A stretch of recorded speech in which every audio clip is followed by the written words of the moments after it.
mga nagtatanong sa akin kung bakit nawala si Bagyo sa PJ's Batang Quiapo. Coco Martin, makinig ka para sa itong hinayupa ka.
O yun mga boss, siguro naman napanood nyo na yung eksena kagabi. Sa mga taga-subaybay ng FPJ's Batang Quiapo, siguro naman napanood na ng karamihan yung eksena kagabi, kung saan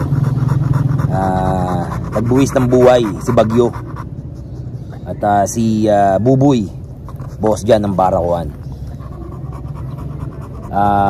Sa mga nagtatanong sa akin mga boss, so halos sumabog na yung messenger ko tsaka yung message sa Facebook page mga boss, sa mga nagpaparating ng kalungkutan at nagtatanong kung anong nangyari, bakit namatay kami sa FPJ's Batang Quiapo. Una sa lahat mga boss, maraming salamat sa mga nagparating ng mensahe, lalo na yung mga nalungkot. Syempre napakarami niyan, pero masasabi ko lang sa inyo mga boss, ako sobrang grateful at sobrang nagpapasalamat dahil umabot kami ng 1 taon dyan sa FPJ's Batang Quiapo. Sa mga hindi nakakaintindi, although ako bago lang din sa industriya ng showbiz, maraming bagay pa akong dapat matutunan. Pero higit sa lahat, bago ko sabihin yung totoong dahilan kung bakit namatay si Bagyo sa FPJ's Batang Quiapo, gusto ko muna magpasalamat sa oportunidad na ibinigay sa atin. Siyempre dahil hindi lahat nabibigyan ng ganyang pagkakataon nasa mainstream. Maraming salamat siyempre kay unahin natin si Papa G, dahil kundi dahil sa kanya hindi natin makakamit yung mga bagay na inaakala niya na karapat-dapat para sa atin. Pangalawa, syempre maraming salamat sa pamilya ko na sumusuporta, walang sawa at patuloy na sumusuporta, mga kaibigan at syempre yung mga supporters, kayo. Hindi dahil sa inyo wala ako rito.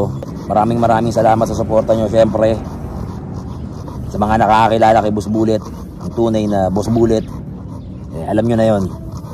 Maraming salamat sa inyo. Siyempre sa lahat ng followers ko sa FB page,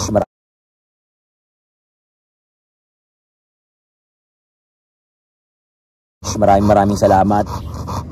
Yung nakaraang araw lang 143 tayo, ngayon 146 na sa 3,000 dumating sa loob ng isang araw. Maraming salamat sa inyo.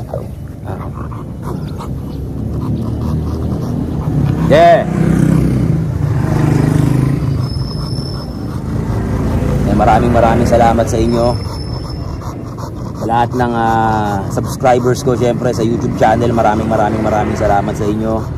115k na tayo. Saludo sa inyong lahat. Last but not the least, maraming salamat kay Direk Coco sa pagbibigay sa akin ng oportunidad. Dahil kagaya ng sinabi ko, hindi lahat nabibigyan ng oportunidad. Sa ganitong industriya, maraming kaganapan na unpredictable. Ako, bago lang. Hindi naman ako ganun kasikat. Pero syempre, sa mga followers ko at nakakilala sa akin, sobrang sikat si Boss Bullet ang Bumangga, di ba?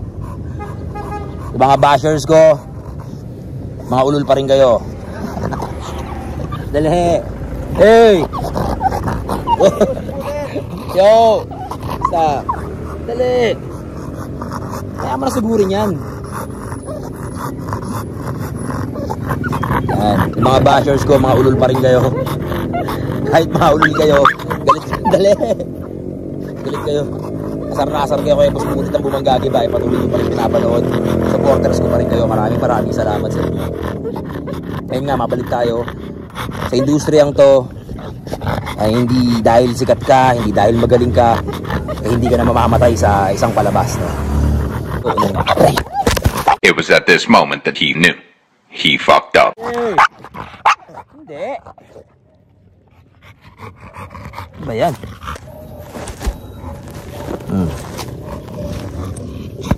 Video tayo eh. Oh. Ito lang, no?